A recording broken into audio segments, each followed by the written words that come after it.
everybody. Welcome to Build Brunch, the daily morning show where we talk about the latest topics in pop culture. I'm Brittany Jones-Cooper. I'm Shannon Coffey. I'm Allie Colbert. And I'm Lucas Tim. Hi, everyone.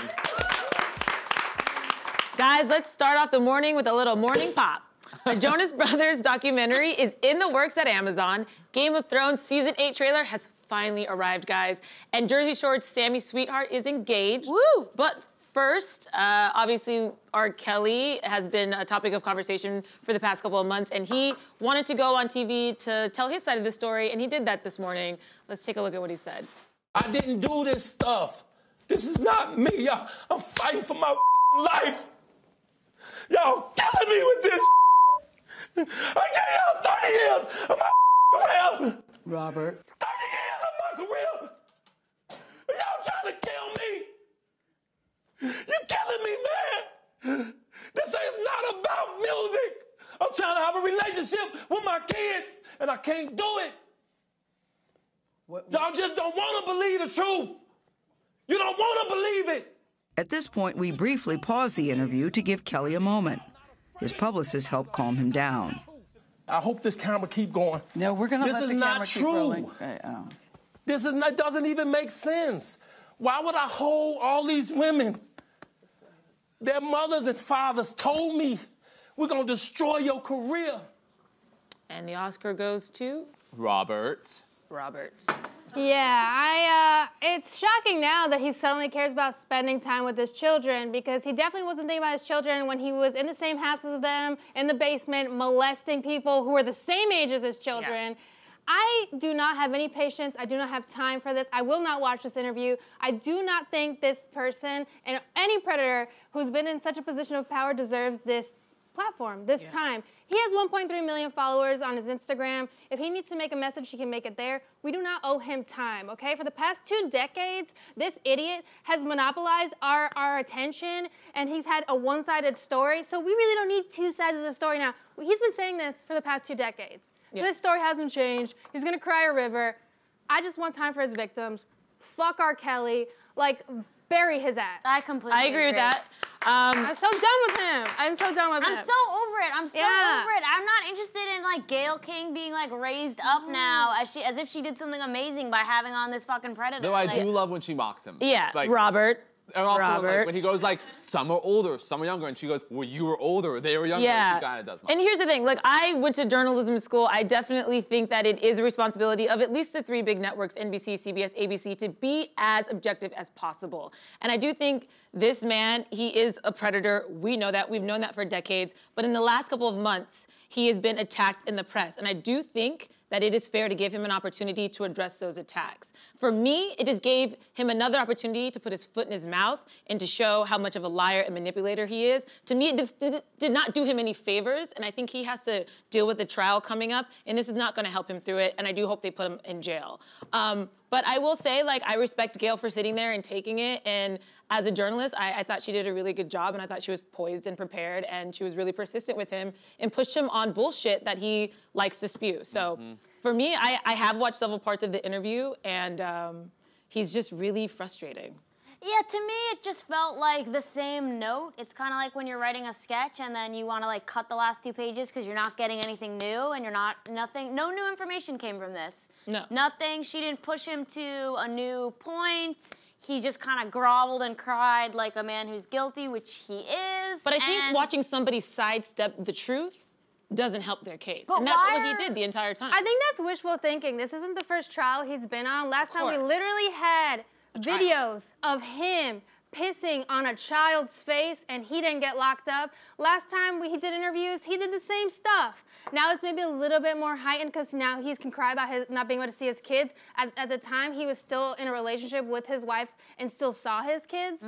Yeah. So listen, I really think that this isn't gonna necessarily hurt his case. I think, if anything, we're just making this a spectacle out of this. And as a society, I think we should step up and have some integrity. This is not a situation that we should just be watching and enjoying him. I do not want to see fucking memes of his stupid ass stomping. I'm not here for it. It's not fun and games. It's not entertainment. Yeah. These are people's lives, like so many people in that documentary. And let me tell you, there's probably double that number of people that he's hurt who still don't feel brave enough to come out. So it's just, this is just trash entertainment, and I'm not here for it. I think that at the end of the day, an interview like this, even though, you know, maybe some people feel that, like, he deserves to say his piece, it's not going to change anyone's mind. There's people who are going to fall on one side and say he's guilty, and there's other people who are going to defend him. No matter what. No matter what. I've seen recently, after leaving Neverland, the Michael Jackson fandom come out, and if there was a video released of Michael Jackson with children doing the things that those boys describe in the documentary, Michael fans would still come out and say that the video was doctored. If Michael Jackson came forward and said he did those things, fans would still come out and say he was paid to say that. Right. Like, it doesn't, at a certain point, I think it just doesn't matter, and you know, you're gonna make the call you're gonna call. Yeah. Yeah, I just think his time to speak should be like when he's on the stand, when he's in court. We really shouldn't give him a little TV time. That's what court's for. That's what court's for. Well, bottom line, believe survivors. I think that's what we all. Yeah, that's something we all agree on, I think. Is that, well, yeah. And to take a little 180, I want to begin today's show with a very, very special guest. Teddi Mellencamp Arroyave stars on Bravo's The Real Housewives of Beverly Hills and runs her own multi-million-dollar company called All In by Teddi. Known to keep her clients and her fellow Real Housewives accountable, she's here to take a dish on all the drama from season 9 of the hit reality show. Take a look. You've been on this journey with me through the highs and lows. He's gone. I can't believe he's even gone. I'm homeless. She doesn't want to sit and pretend to be nice to someone who has her over. He's gonna be a judge on our court for the rest of his life. I know what it feels like to be wrongfully accused. Somebody was guilty by omission. I'm sure it was very annoying that I made a good point. That is a lie. It's not a lie, Kim. I'm done. I kind of feel like the two of you are in cahoots. You're a liar. Goodbye, Kyle. You're a little snake. Let's figure out who the mean girl really is. I love you. How can you say you love me? Well, I actually don't. I'm not responsible for Lisa Vanderpump's actions. That's not friendship. That's bullshit. I'm not going to say what a bitch she was.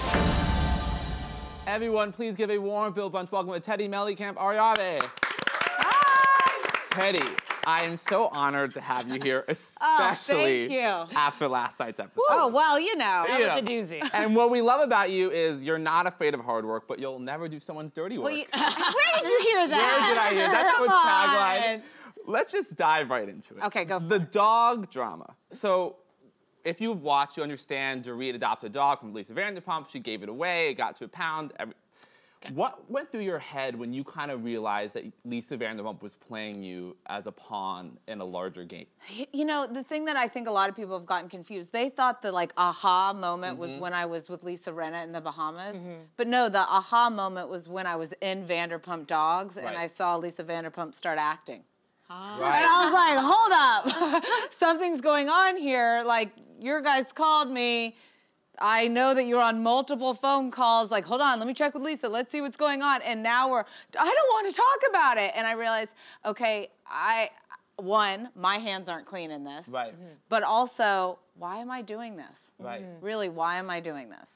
Yeah, that's so clear with you since you started last season. You have a very strong moral compass, and you're really not afraid to speak your truth, and especially not be, well, to be honest. I think, and you don't always say that with Lisa Vanderpump. Were you hesitant at all, though, to kind of, I'm just put this in quotes, go against Vanderpump? Because historically, people who've done that hasn't always ended well. Look at Brandy. Yeah, I mean, if you don't see me next year, you know why. But no, I mean, here's the thing. I have to be able to live with myself at the end of the day. And yes, I made mistakes, but the difference is I say I'm sorry. I learned from my mistakes. I did some petty stuff. I helped them scheme and come up with a plan. I was the new girl. She was somebody that was reaching out to me a lot last year, and I was like, oh, maybe this is what you do. This is how it happens. And you know what? I fell for it. Yeah.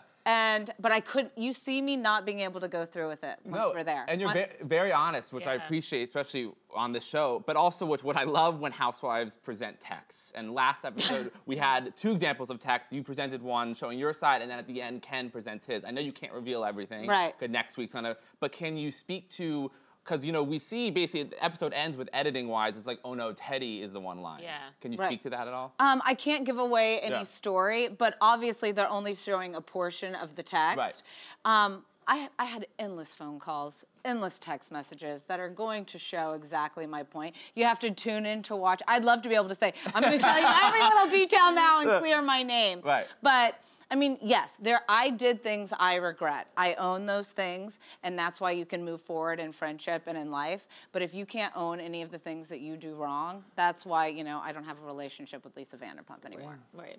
He mentions the editing and watching last night's episode. It really is a roller coaster of emotion for the viewers. Right. Because you don't know what side to be on and everything is so conflicted. What is that like for you watching it back and then dealing with the social media impact after a show like that? You know, the social media stuff is hard because, you know, like I'm a Bachelor fan. I watch The Bachelor, I have my favorites, you know, all those things. But I don't go on somebody's social media and say, like, I hope you're a vile, disgusting human being because they're not my favorite bachelorette, you know, like, whatever. But, you know, I encourage fans to watch, have opinions, like, that's fun. But I think that some of the things are just a little bit too harsh. Like, they're like, you signed up for this, but, you know, not really. But I'm okay. You know, I'm not going to say nothing bothers me because, of course, it does. But I think, you know, in the end, I know the truth. Right. Yeah. And what's been the biggest difference from you then from last season to this one as you've gotten a little more comfortable, you said, at playing the game? Well, it's not even playing the game. It's when I first came into this, I didn't know everybody. Right. So imagine going and sitting down at a table where you've maybe hung out with somebody 2 times and then you're going on a trip to Vegas. Right. What am I supposed to come, like, am I supposed to come in like, Teddi in the house? And, like, having all these Lisa big, Rinna would. like having all these big opinions, that's not me. Right. Like, I had to wait, get to know people. And I mean, this is who I am. I am somebody who speaks my mind. You know, I'm a little bit of a know-it-all. I talk with my hands a lot, you know, all those things. But I really wanted to get a clear vision of who everybody was, build relationships based on that. And that's why you see the ebbs and flows of it. I mean, you see Denise Richards doing that now. She's really sort of, and I'm waiting for her to unleash because I see her taking everything in. And I feel like further on in the season, we're going to see her. Oh, you'll see again. She gets a little spicy. I mean, she's so fun. She's so great. And, you know, she's unapologetic for who she is. She speaks her mind. I love, you know, I had dinner with her the other night. And a positive relationship is your relationship with Erica. I mean, last season was very testy. The reunion ended kind of resolution, not a lot. But this last night's episode, you guys were golfing together. Yeah. Well, I think the thing is, we both said when we left the reunion, even though we said it white-knuckled, we're going to move on from this, you know, like. But the point is, then we started spending time together. And once that tension was released, then you can kind of get through it. But that tension was there because we never spent any time together. Every single thing that we did was within a group, and we'd have these awkward little moments, and then all of a sudden, you know when you walk into a room and you feel like all the air has been sucked out? That's how it would feel. And I'm like, why do I feel this way? And it was really because her and I never had a chance to communicate. Right, which is not always clear to the viewers. We only see little bits and pieces and like, oh, why are they fighting? What did Teddi do? What did Erica do? Right. Similarly, we've seen you getting closer to Dorit. I'm curious, does she follow you on Instagram yet? She does. Yeah. Wow. We'll have to see who's going to unfollow me this year. But it is. Oh, gosh. And you recently released an athletic wear line called All In. So could you share with us what was the inspiration for that and how that got started? I mean, it's so silly. Well, All In is my company name, and one day one of my clients had sent me an All In sweatshirt. She like had it like embroidered, whatever she made it, and so I just wore it, and I wore it running, and somebody, not a client, sent me a message and just said, I want to be all in on my life. Aww. And I was like, that's when I was like, oh my gosh, this isn't just about my clients and my business. This is about who doesn't want to be all in on their life. Right. It symbolizes so many things. Yes, my business is health and wellness, but really, you know, so that's where I was like, okay, I got to do something. And then for me, it's a way to give back to clients, to people that want to be clients that can't afford the program, because a portion of the proceeds goes to those that can't afford it. Yeah. That's incredible. And All In has had such a positive reception. So what does that feel like? I mean, it's amazing because it holds me accountable to my health and fitness goals. Because I have to. Yeah, like it really, you know, I've fluctuated with weight my entire life. I've struggled with balance, and, you know, I've talked about that. And being able to have this and being able to be surrounded by a team of people that are also living and breathing this lifestyle. All 40 of my coaches are graduates of the program. And being able to watch them help change other people's lives and just watching the community grow. I mean, you know what? It makes all of this other stuff worth it because it really feels good. Yeah, absolutely. What are some tricks, tips we can give for our viewers at home for how to hold yourself accountable? I always say set 3 daily non-negotiables for yourself. They can be whatever. It can be I'm only going to drink water today. My lightest meal of the day is going to be dinner, and I'm going to go on a 30-minute walk. But I call them my 3 non-negotiables, and I do them every single day. And they don't have to be major. You don't. Where people end up failing is they say, I'm going to do this, and I'm going to do this every day for the next year. Right. And then, you know, you're on day 8, and you're like, oh, well, you know, I don't want to. Yeah. But if you really set these and create a habit for yourself, that's how you start changing your life. And also when you start shifting your mindset. So, like, let's say we all went to dinner. I have a glass of wine. My decision then is, okay, I had wine, I'm not having dessert. And it's not a punishment. Right. I'm making that choice. Or I'm not gonna have a drink tonight. I want dessert. Right. But you have to start having a balance. And it can't be that like anger thing, like I deserve this. I had a bad day, so I deserve to eat all this junk. Because it's just not healthy. Right. Yeah. Yeah, well, on that note, since we have you here and you're the ultimate accountability coach, we thought we should kind of use this opportunity to get some questions answered because scenarios that we run into. Okay, perfect. So, Allie, do you want to go? Okay, so this is a scenario I often find myself running into is that I want to go to the gym. I know I should, but it's too cold outside for me to leave my house. Okay, so you obviously don't want it bad enough. Yes. Because You don't get up. I mean, here's the thing. I didn't want to get up this morning, you know. You're like, I don't want to be here. Yeah, I don't want to be. I didn't actually no, but I didn't want to get up at 5 a.m. after, you know, last night and doing all that and have to go work out. But I know I'm committed to it. So you can't look to be motivated. You have to be committed. If you're committed to something, like you're committed to showing up to your job, right? Yeah. So why not commit to that time for yourself? Yeah, you're right. I just guess no one's paying me for that. But yeah, But you would be paying yourself. You're right. Because the way that you'd start to feel about yourself and the confidence that you would start to get through, like, you know what? I said I'm going to do it, and I'm doing it. You're right. Oh my God. You just changed Allie's life. Yeah. I'm gonna pay myself. Here's a $5 a day workout. Shannon? Okay, I have one that's a little bit different. It's food related. So I'm trying to eat healthier and make better choices. But my mom gives me like cakes and goodies like every single morning when I leave for work because that's how my family shows love. Yeah. So when even though I'm trying to make better choices, I feel like I'm rejecting her love gifts and like rejecting her love if I don't eat the cake. And she'll follow up with me and be like, how was that ding dong? You know, what am I gonna do? I actually have some clients that have gone through the same thing. And I think it's important to be vulnerable with those in your life.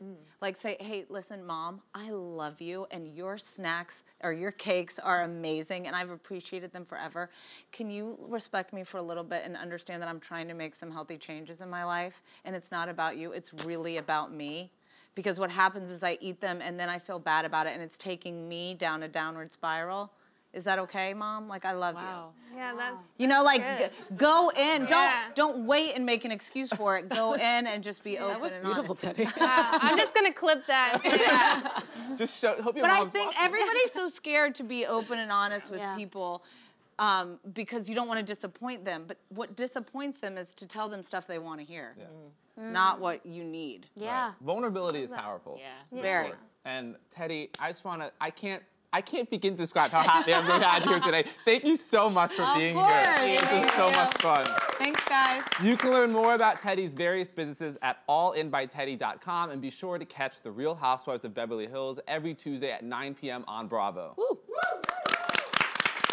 Fashion icon Anna Wintour has given her best advice on how to look the part when dressing for a job interview. Take a look. So interesting to me how people dress when they come in for interviews, and sometimes you feel they're wearing clothes that they just bought that morning or maybe the night before and not something that in any way suits their personality and who they are. And I think what everybody should remember, whether they're interviewing at Vogue or indeed anywhere, that we're not hiring your wardrobe. Your wardrobe is not going to be doing the job for you. It's who you are. I'll always remember a young man who came in a dress and a handbag, and I gave him the job on the spot. You have to dress for yourself, and it's the same for any job that you might be going for. I think it doesn't do yourself a service to fake it. Anna Wintour. So going off of that, I feel like only people who interview with Anna Wintour buy outfits before the interview because of who she is. Like, I feel like I would be so wildly intimidated to show up in like a Target dress. Right, that would be super intimidating. If there's anyone I want to take interview tips from, though, it definitely is Anna Wintour. Right. And I feel like I've definitely stressed about interview outfits before. Oh, I hadn't bought something the night before or the morning of. The fuck, Anna Wintour? But I've definitely been like, oh, maybe. Sorry, is that? But like, if I didn't have a piece, maybe I would go out and get like, oh, I need a blazer. But yeah, that stuff is tricky because you want to dress like how you would dress for the job too. Yeah. Right. Which is interesting because she talks about you should dress for who you are, and she appreciates that. She shares an example of a boy who came in a dress and a purse. She hired him on the spot. That was who he was, and he had the ambition and the expertise, and that's great. But you know, when you're interviewing at a talent agency, you have to wear a suit because they wear suits. Like if you come in a tank top or short shorts, I mean, they're gonna be like, you're not taking this seriously, even if that's who you are. So I think it's kind of interesting thing. Anna Wintour, love her. Only she can wear sunglasses inside. Totally bow down to Anna Wintour. But I think it's just interesting because I don't know.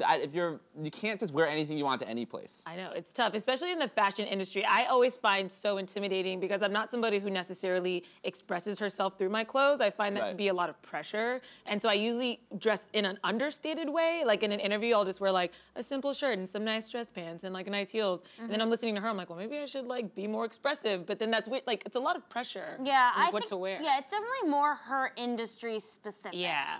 Because I feel like a lot of people going in for just like corporate jobs, they're not really looking for you to express yourself. No. Right. They don't need you to wear your fun colors. I also think it's weird to be able to tell that someone is not wearing an outfit that is them. Like, especially when it's a stranger. Like, if I met you, I wouldn't know, like, wow, you're really trying with that denim button down. That's you're not trying to you, portray, Allie. you know? That's not you. Yeah. Like, I'm like, who are you to say? Like, I'm a person who, like, I feel like wears very different things. Like, sometimes I'll wear, you know, like, all black, even though I rarely do that. But I really like colorful stuff. Yeah, I think so you're really good I feel with like I switch it up. Yeah, you actually inspire me with the color you wear, actually. Oh, yeah, that's so nice. Because I definitely, for a long time, was just wearing black. Here I am wearing black and gray. But if you've noticed in the last couple of weeks, I've been trying to wear more color, and it's because I'll look at photos from us up here, and I'm like, oh, when you wear something pink or lavender. Wow, like, so that was a Shannon-inspired move? I think my color in general, from working with you, just like I feel like I can embrace color a little more, or like I'm not as That's so nice. What a little moment. You inspire me to just be a better person. Hey. I'm always like, be smart, Shannon. You are so smart. Yeah. Okay, guys. Shut up. Sorry. Shut the fuck up. Sorry, I'll put a pillow. I love you. Kissy, kissy. Allie and I decided to be bitchier to people, get shit done. Yep, I've helped Lucas become an asshole. Yeah, it's great. Welcome back to New York. It's been good. I also with Anna Wintour, I think also specific to her, it's like I think she respects when people take risks in front of her because she knows when you meet Anna Wintour, she is looking you up and down and saying your pants aren't half an inch too short, your shirt, like, so if you wear something that's, you know, you or so different, she's like, oh, he or she has so much self-confidence and I just have to respect that. Yeah. In general, though, do you guys get intimidated going on job interviews? Like, do your clothes even matter that much? I feel like my clothes are not honestly something that I think about that much in a job interview. Mine matter. Yeah, that's something you really consciously think about? I think about what I'm going to wear and how I look, and for sure, the whole performance I put on in a job interview. Performance? You know, like you become your best self. You answer the questions. You like. He's like the whole performance. when I sleep with them, you know, I need an outfit that can be taken off quickly, put on quickly. So that's very much comes into my mindset. That's how I got this job. You should just wear those Adidas Ripaway pants. That's why I do. Why is he in sweatpants? Your resume's tattooed to your thigh. Oh, where's your resume? Here. Damn. Wow. Okay. Hey, Mom. That is hot. Rare. In other news, actress Kate Beckinsale and comedian Pete Davidson are the unexpected new couple on everyone's radars. The two have been making headlines for their PDA at a recent hockey game, which left Queer Eye's Anthony Borowski looking like a very concerned third wheel. It's absolutely disgusting. He's sort of all of us in that photo. It is so disgusting, and I used to like Kate Beckinsale, and now I just think she's a She's twat. so hot. She's so I'm so hot. upset. Like, she's 45. This dude's a year older than her daughter. She should be telling her daughter not to date dudes like Pete Davidson. But she has her tongue down his throat like a ding-dong. Get the hell out of here, Kate Beckinsale. She likes funny guys. I love your take on this. Wait, I'm still confused. Still confused. Yeah, funny. Yeah, Wait. she likes funny guys. Still confused. What the hell is this? I just don't like, and you guys take the Pete Davidson. I just don't like that he's now like a celebrity. Like, why? He's a comedian that's on SNL. Cool. I watch SNL every week. And he's bad on it every week. Pretty consistently He's just bad. he's like in the, like, people, like, I don't know. I also, like you know, it. the bunny tattoo that he had made into a heart on his neck, dude, you can, like, get that taken off. You don't have to, like, scribble 7 things around your neck now. Like, he was just like, oh, I'll just do tic-tac-toe on my neck. Also, no, again, how long until he gets a Kate Beckinsale underworld You know tattoo? he already has it. You know what I mean? Yeah. So here's the thing, the age thing, I don't care. She's hot, she's 45, she can fuck, you know. Yeah, I'm all for 24-year-old women if doing she whatever wants. they, Yeah. But 100%. he is just not impressive in any way. Like, I don't understand. I don't know if it's like that big dick energy thing that was going around. Like, maybe he exudes something that we just don't understand through the TV in person. Like, She has dated a comic before who is around his age. So, and she was in marriages 30, to men who 30. were her age. So yeah, Michael Sheen was age appropriate. Yeah, so I think it's just maybe when she is not looking for something serious, she enjoys hanging out with the boy toys. Yeah. I personally don't know what would be so appealing about being with a guy who's like that young, one much thing. younger. It's one thing. Yeah. I mean, you could do that, Yeah. like, don't you think you could do that don't in you think you have private? tons of Like, guys don't who- take him outside. If you were gonna do this, I would do this, like, in a dungeon where no one would find out. Like Madonna. be a with Madonna. And I would still never do Yeah, it. like she's like proud of it, I feel. Well, that's the flaw. Well, the thing is, I'm all for women dating younger men. I think it's, you know, clear. It's your dream. It's actually literally my dream. But yeah, I think it's more, again, going back to what he did with Ariana. It's the flaunting it. Like, I don't think you don't have Madonna really walking around with her boy toys on a leash. Like, she doesn't really do that anymore. Like, but that happens. You know what I mean? In her own home. I think this is the thing. It's the flaunting, and like we just went through this with Ariana, and now it's Kate Beckinsale, who is older than him, and it's like, this is so. What are they trying to accomplish with this? Even if it's just a fling, because it has been reported she's not into anything serious right now. So making it on a hockey game next to poor, I don't think usually I'd ever feel bad for Anthony. I mean, we've seen how he cuts an avocado, but I really feel bad for him here. Yeah, God, I do too. still don't feel bad for him. I think Pete Davidson just maybe has like the best manager in the business right now. Yeah. To keep him relevant in the way that he has been kept relevant for the past year with, well, we all agree, not like a lot of talent, is a feat.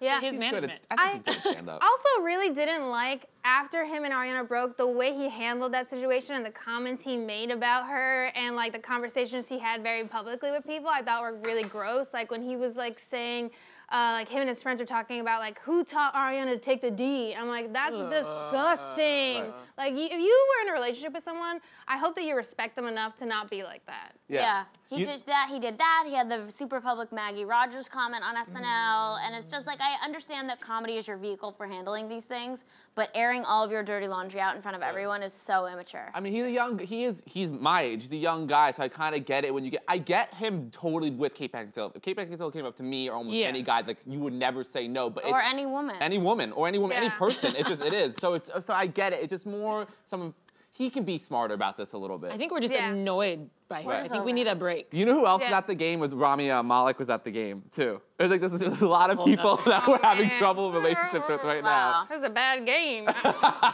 Did we even know who won? I don't know. Do we even know who was playing? No. Was anyone playing? They just were out looking at ice. Please, Jesus Christ, stop cutting back to that photo. Yeah, it's so disgusting whenever they show them. I don't know what's happening with this world. Oh my Well, God. guys, moving on. A Japanese startup has developed artificial intelligence software that hunts for potential shoplifters using footage from security cameras to detect fidgeting, restlessness, and suspicious body language. This sounds so suspect. Like if I was in a store with this AI, the AI would pick me up and think I was gonna shoplift. Yes. When I wasn't, just because I like walk around, I fidget, I'm weird and like goofy, I hide behind things and scare people. Like, they're definitely gonna think I'm a shoplifter, but like maybe I'm just a normal person with ADHD. Yeah, like that's the first thing I thought, like what is this gonna do for people who have anxiety or people who have Tourette's, who can't really control their body sometimes? It seems not like a good idea at all.